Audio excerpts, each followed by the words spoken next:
Comment les meilleurs investisseurs comme Warren Buffett ou Elon Musk placent leur liquidité pour faire travailler leur argent au lieu de le laisser sur un compte bancaire qui ne rapporte quasiment rien?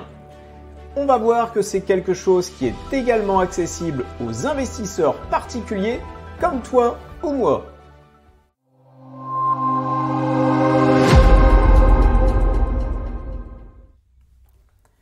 Bonjour à toutes et à tous, bienvenue sur Question Bourse, la chaîne qui t'aide à réussir tes investissements en bourse.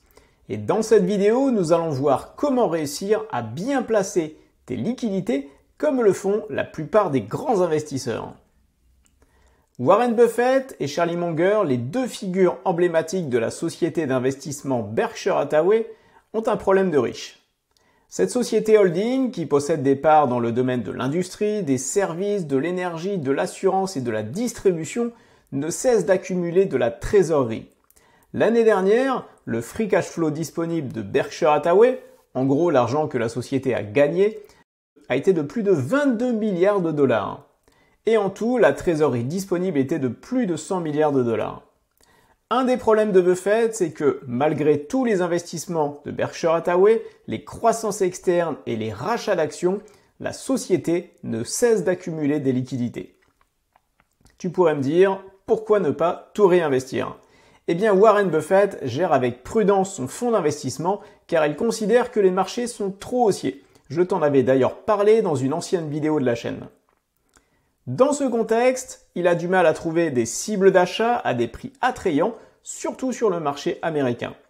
Mais ça ne l'empêche pas de continuer d'investir comme on l'a vu dans d'autres vidéos. C'est d'ailleurs ce qu'il a fait récemment en investissant dans 5 entreprises japonaises, un marché qui selon lui n'est pas aussi surévalué que le marché américain.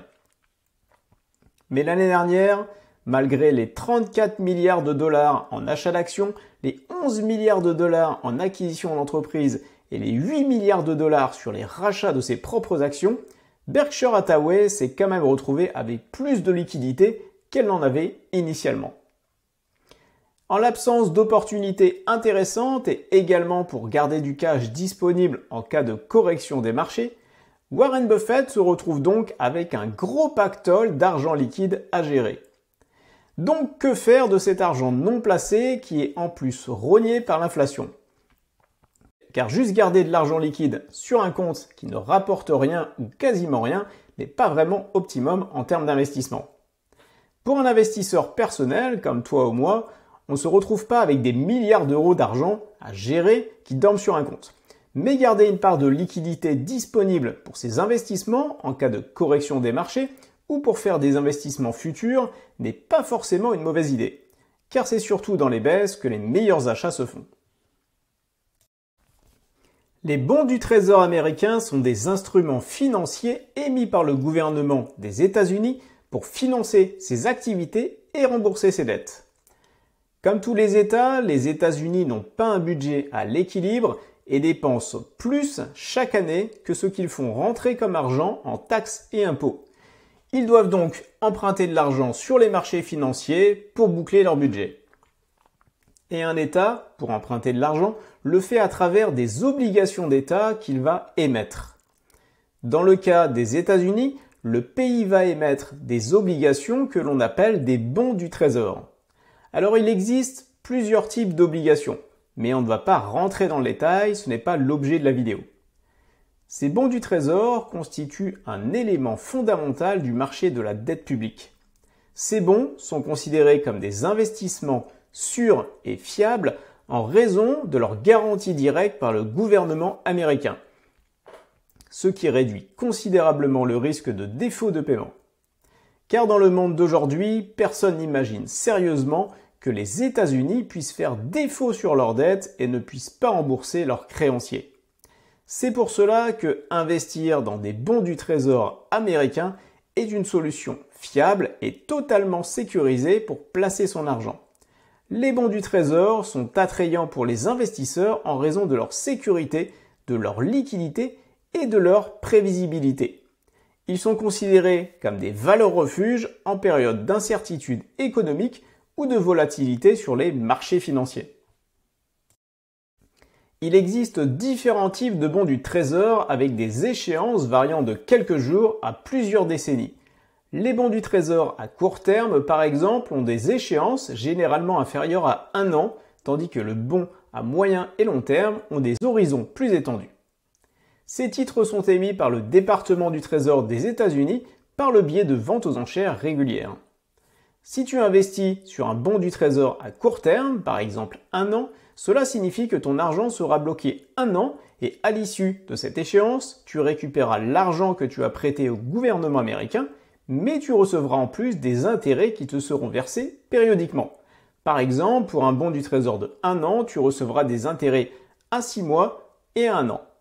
Le taux d'intérêt est contractuel et fixé à l'émission. Avant de regarder quels sont les taux d'intérêt que tu peux toucher si tu achètes un bon du Trésor, regardons les miracles qu'a pu réaliser Warren Buffett en investissant dans cette classe d'actifs.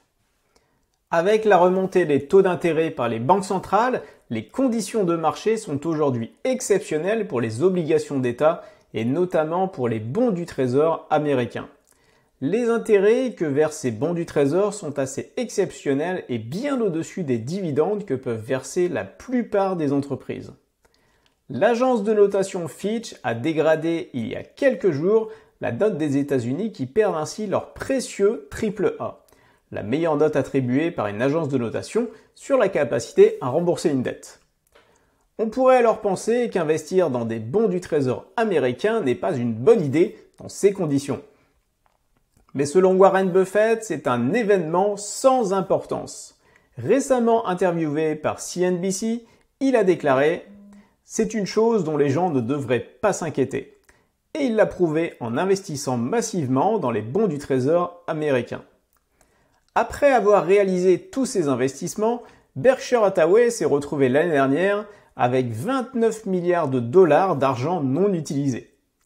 Eh bien, plutôt que de laisser dormir cet argent sans rien faire sur un compte quelconque, Warren Buffett a réinvesti la totalité dans des obligations d'État et notamment dans des bons du Trésor américains à court terme.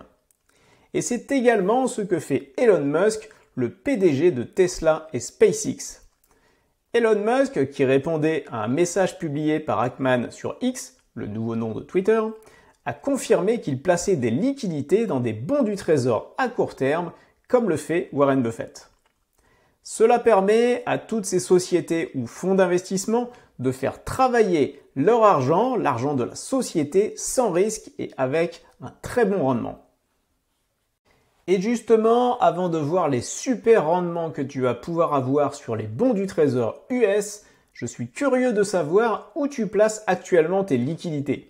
Est-ce que c'est sur un livret A, sur un compte bancaire, ou alors tu laisses ton argent chez ton broker en attendant des opportunités? Dis-moi tout ça dans les commentaires, c'est toujours très intéressant de partager entre investisseurs ce que chacun fait. Allons sur le site de Bloomberg pour avoir les rendements les plus à jour des bons du Trésor américains. Comme tu peux le voir, tu peux acheter des bons du Trésor à court terme, à 3 mois, à 6 mois ou à 1 an d'échéance, ce qui permet de placer tes liquidités en fonction de ton horizon de disponibilité. Si tu veux placer ton argent à plus long terme, tu as également les bons du Trésor avec une échéance de 2 ans, 5 ans, 10 ans ou 30 ans. Ceux à 2 ans peuvent être encore intéressants avec un rendement de taux d'intérêt à 4,96%, mais au-delà, pour un investisseur individuel qui n'a pas 80 ans, c'est sûrement plus intéressant de placer son argent dans des actions cotées plutôt que dans des obligations à très long terme. Pour revenir sur les obligations à courte échéance, tu peux voir que sans rien faire, tu peux placer ton argent à plus de 5% par an de rendement, ce qui est énorme comparé aux autres placements bancaires classiques comme les livrets bancaires. Bien sûr, comme pour les actions, il faudra déclarer tes gains tous les ans à l'administration fiscale et payer des impôts dessus. Je te renvoie d'ailleurs sur les guides qui ont été faits sur la chaîne. Donc, faire comme Warren Buffett et placer tes liquidités dans des bons du Trésor américains à court terme peut être une bonne idée pour faire travailler ton argent plutôt que de le laisser dormir sur un compte qui ne rapporte rien. Si tu apprécies ce genre de vidéo, merci pour ton like et pense à t'abonner à la chaîne et à cliquer sur la cloche pour ne rien manquer des prochaines vidéos. Et si tu veux plus de détails sur le fonctionnement des obligations, pourquoi c'est un moment historique pour en acheter et comment investir dedans, en direct ou via un ETF, je ne peux que te conseiller de regarder la vidéo suivante qui s'affiche sur ton écran. Pense à liker, à t'abonner et bons investissements!